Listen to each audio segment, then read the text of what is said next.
Nana Celia, ano ba nangyayari dyan kay Lucille? Ang sabi ni Pansyang, lagi na lang daw nagiinom. Masyado niyan dinamdam ang nangyari kay Cardo.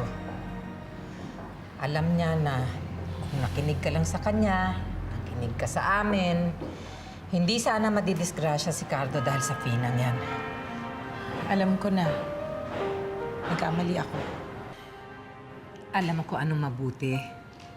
Dumito ka na muna sa bahay para makapag-usap kayo ni Lucille. Magdamag ka ng nagbantay sa ospital ba? Magpahinga ka naman. Pabayaan mong ako na muna ang magbantay sa pamangkin ko.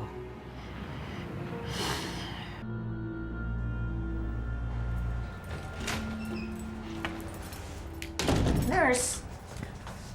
Anong ginagawa mo? Ma'am, mag-administer lang po ako ng gamot niya. Na naman? Yes, Aba, ma'am. may nagpunta na dito na nurse kanina at binigyan na siya ng gamot. Baka naman ma-overdose itong pasyente niyo. Ma'am, sigurado po kayo? Kasi hindi pa po naka-indicate sa chart ko eh. Aba, edi i-double check mo dun sa station. Baka kung mapano itong pamangkin ko, ikaw mananagot.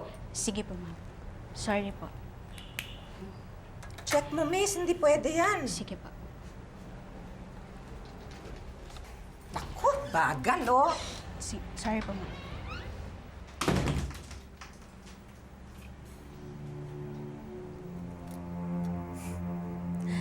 Kumusta ka na, Cardo? Masakit bang malaglag sa hagdan?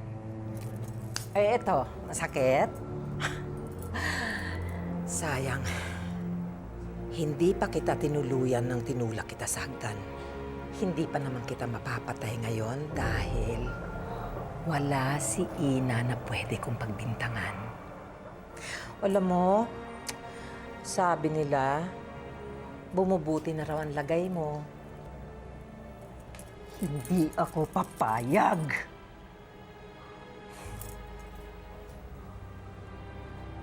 Ito daw ang nagbibigay ng buhay sa'yo.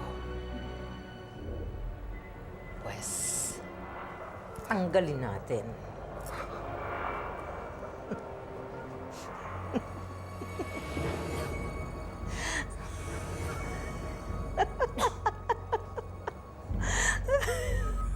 Nana Celia?